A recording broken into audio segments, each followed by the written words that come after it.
Good morning, नमस्कार। कैसे हैं सब लोग? आशा करता हूँ स्वस्थ होंगे, मज़े में होंगे। तो आज के एक नए एपिसोड में एक नई खबर के साथ बने रहिए देश हित में जारी मेरे यूट्यूब चैनल में। तो जो साथियों, कल की ही न्यूज़ है। अहमदाबाद से लंदन जा रहे बोइंग 786 की बहुत ही ख़तरनाक तरीके से यह हादसा हुआ। आपने सभी ने, पूरे देशवासियों ने, पूरे विश्व ने इस हादसे को लाइव देखा है, इसकी वीडियो देखी है। आपको बिल्कुल हिला देगा सर से पांव तक, ऐसी ख़तरनाक हादसा हुआ है। और कुछ ही सेकंडों, कुछ ही पलों में ऐसा विस्फोट हुआ, ऐसा ख़तरनाक प्लेन डिस्ट्रॉय हुआ कि जो भारत के इतिहास में आज तक कभी नहीं हुआ। और प्लेन में सवार 242 क्रू मेंबर सहित 240 की मौतें हो चुकी है, ऐसा पुष्टि की गई है। और सिर्फ 2 ही व्यक्ति बचे जो सवार थे। और ऐसी जगह प्लेन गिरा जहाँ पे शहर के सबसे ज़्यादा लोग आते जाते हैं, वहाँ के सिविल हॉस्पिटल में, मेडिकल कॉलेज में।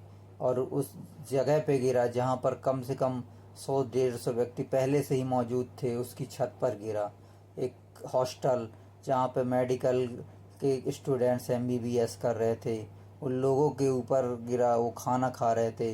कम से कम वहाँ पे 80-70-80 लोगों की मौतें हुई।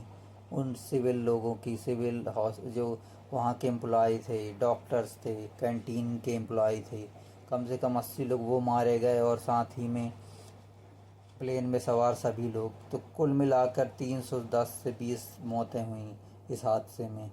और क्या निष्कर्ष निकल रहा है, क्या खोज हो रही है, क्या चर्चाएं हो रही हैं, इसका कोई मतलब नहीं हो रहा है देश में। मीडिया खूब चिल्ला चिल्ला कर कहे कि ये जांच होनी चाहिए, ये होनी चाहिए। नेता लोग खूब, वहाँ पर गृह मंत्री चले गए, प्रधानमंत्री भी आ गए। लेकिन क्या होगा इस सब उनके आने जाने से? ऐसी घटनाएं तो रुक ही नहीं रही हैं। और ये इसका सबसे कारण है टेक्नोलॉजी का फेलियर होना, जो कि बोइंग सबसे बड़ी कंपनी है विमान बनाने वाली। और उसके कई प्लेन हादसे का शिकार हो चुके हैं पिछले कई सालों में।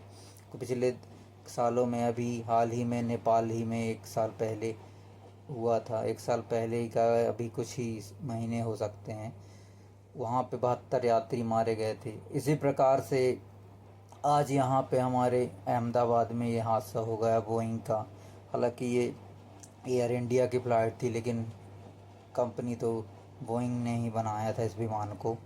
तो इस प्रकार आप साथियों देख सकते हैं कि हादसे पे हादसे हो रहे हैं देश पर।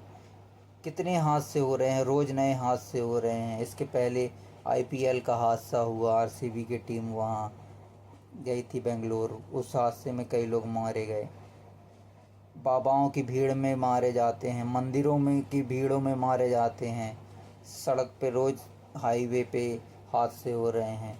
आखिर इन हादसों से क्या इंसानी वास्ता वास्ता है? क्योंकि हमने ही ये साधन बनाए हैं, संसाधन बनाए हैं, तो वो कभी ना कभी तो फेल होंगे।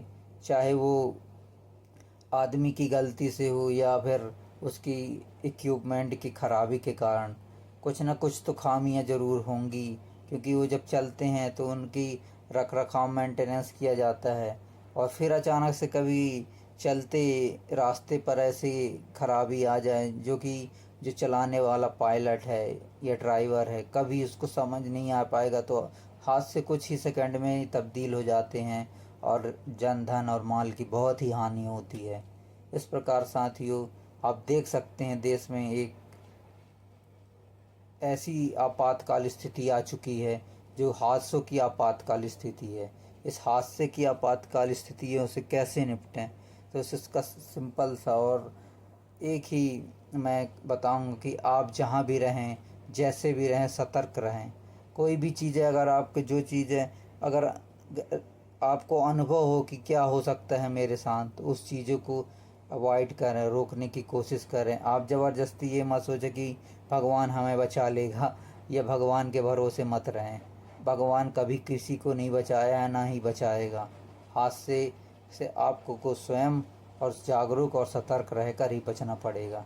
चाहे वह किसी प्रकार के हादसे हों, चाहे छोटे हों चाहे बड़े।